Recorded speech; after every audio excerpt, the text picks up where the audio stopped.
Welcome to Beyond the Box, where we unpack the world of packing, shipping, printing, and more. Whether you're shipping for business or sending a care package, we are here to help you do it with purpose and precision. So let's get right into it, because there's always more beyond the box.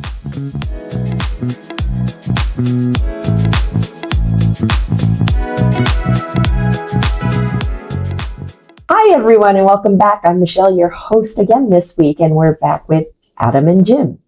Today, we're going to unpack why you should use Postal Annex instead of doing it yourself. So when there's other options out there to create a label, why should people come to you guys instead?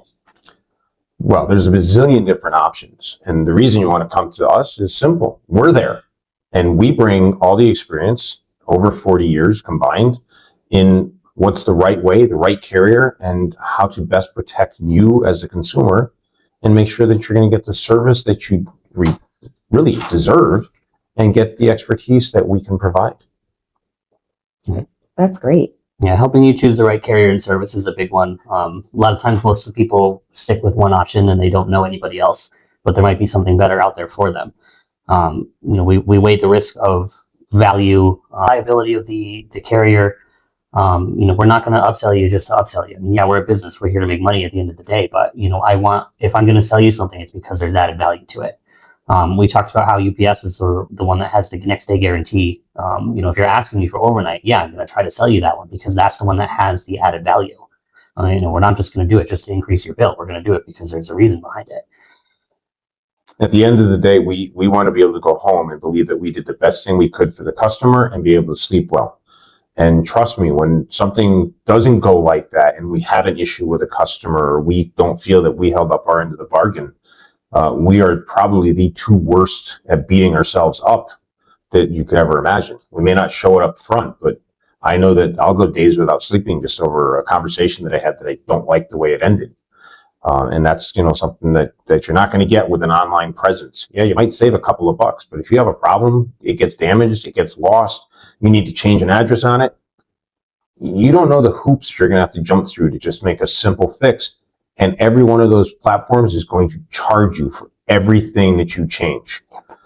You forgot to put the apartment number on there, or you put the wrong one on there, you inverted a number. And let me tell you, that happens. But we have, processes in place to help try and catch that. You tell us it's 324 and we type 342.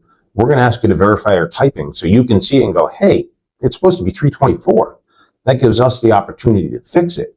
And you're going to sign off that, we did it right before we let that package go to the carrier. And we're going to inspect it, basic, simple things, is stuff moving around? Does it slide? And people go, oh, well, that's how I got it. Well, that may very well be the case. But when Amazon sends it to you or a big retailer sends it to you, they're not really all that concerned with if there's a damage or a claim. They're just going to send you another one. You're sending it back. If it gets lost and the claim gets denied, you could be out hundreds of dollars because you didn't pack it right. And, that's why we're there to try and help guide you to make sure it is packed right. Add a little bit more to it. Cut the box down. Make adjustments to be conscientious of the pricing that can be there. We just had a customer not too long ago. You were working with Adam that had a high value item or an extra value item that was requiring double boxing, and there were changes. So I don't remember the exacts about it. Fill me in. Yeah, that was, he originally started with a higher value that one of the requirements for the declared value program to cover it is that it be double boxed. He ended up saying, you know what, that value is for if this was brand new, this one's used, let's knock it down a little bit. And that brought him down into the not required double box territory. So we carried on the shipment, and then I went to package it later. And I realized the dimensions on the label were still from when it was being double boxed. So when that customer paid, he was still paying for it when it wasn't supposed to be like that. So I caught it. I took that box back up front. I reprocessed it, and then I refunded him the difference in packaging and shipping that he should not have paid in the first place. And I called him after it was all said and done to say, hey, I just refunded you about $125 that you were not supposed to be charged. We caught a mistake and we fixed it. And that's one of the reasons that you want to come see us, is because that's remarkable. That's integrity. Right, exactly, and that's how we operate. We're not here to take your money just to take your money. And if we make a mistake, we fix it. I could have easily just corrected that and kept his extra 125, but that's not the way that we work.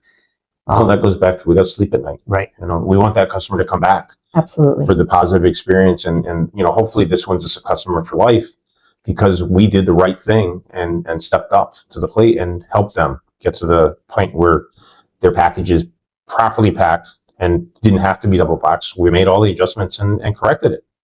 A lot of places would have just probably just sent it out and not even made the adjustments. Right. And there's other services that we have too that are not necessarily one that you think you get with your experience, but if you come into our store and you ship a next day package, we'll tell you there, hey, this is guaranteed. If it's not there by 10:30 tomorrow, give us a call. We'll file a GSR for you. Even if that customer doesn't call, I check those every single week. GSR? I go through all of them. What's a GSR? The guaranteed service refund. It's a technical term for UPS's process to refund you on a next day shipment that was there late. So I go through and I check those, and you might not even pay attention, or if you see it's supposed to be there at 10:30 and it gets there at 10:35, and you're like, okay, cool, it's there on time. Right. I know that you didn't get the service that you were sold. I'm going to go in to process it for you anyway, and get you your money back. That's the the integrity portion of it, the service behind it. You have someone in your corner to help you, go through the claims process, and we'll talk about that on in more detail on another episode. But if you're using an online seller, one of those places to buy a shipping label, and something goes wrong and you need to go through the claims process, number one, it's a nightmare for most of the carriers. We know it inside and out, left and right, backwards, forwards, any way you can imagine. And we're there to say, okay, I have everything I need, or I need this from you, and I'm the one that communicates with the carrier and make sure that you're getting the maximum refund that you're eligible for. Maybe you don't know that you're eligible for what you paid in packaging and shipping in addition to the value of your item. We know that. We're here to support you in that and to make sure that you're getting everything out of what you came to us for. Yeah, and we hold the carriers accountable to what they're saying that they're selling. Right. We may only represent them as agents, but we still believe that what they say is what has to happen. So, if you will, we're your corner. Right. And there have been times where the carrier doesn't uphold what they should be. They're hiding behind some loophole, and we've paid the customer out of the store's pocket. Yep. Because it was the right thing to do. Maybe a next day is a good example. Say it gets delayed for a late trailer, and then a day later it's delayed due to weather, and then UPS will deny the GSR because weather is one of the things that makes it ineligible for a refund. We'll argue with them, hey, it was delayed a day before the weather even happened. That should be irrelevant, and they hide behind some clause, some loophole. Right. If they delivered it on time, the weather wouldn't have been an issue, but they'll still use that as an excuse not to pay. Right, and we paid for that out of pocket because it's the right thing to do. Can you also each of you give me an example of a time when your expertise could have helped a customer? Our expertise, oh my God, the amount of times that we have a customer that comes in and drops something off and it's just not packed right, and we know that it's not going to get there, and they're resistant to paying a couple extra dollars to have it fixed, have it done right, so that at the end of the day they're getting the full amount of refund for it. A great example would be a customer brought in a carpet that had been packed in plastic, and they just put a couple pieces of tape around it, like send it back. Well, we've learned from years of doing this that if the company gets it back and it's dirty, and shipping is dirty, they're not going to give you your money back. They're going to be like, you sent us back a dirty used carpet, not what we sold you. And that can be hundreds of dollars as well. I also had I had a customer a couple weeks ago that came in for an estimate to ship. It was some piece of technology. I forget what it was, but it was $1,000 value. We gave him the quote. He said it wasn't in his budget. He ended up walking out and going and purchasing a label online. Came back off. He dropped it off, and then a week later he came in and says, "Hey, the package says it was delivered, but my customer's saying that he didn't get it." And we looked at the shipment details. He filed a claim, and the claim actually got denied immediately because he didn't put a signature requirement on it. Well, other places where that comes into, think about the amount of scams going on out there where there's pressure being put on, our senior citizens. Your grandson is being held at bail. You need to send us $5,000 cash. And if we can get an honest answer of what's in the package, we can usually, and we have, avoided that on 3 or 4 customers, and probably over $25,000 that we've saved people on total scams. And we've had customers that we know that have lost hundreds of thousands of dollars to these types of scams.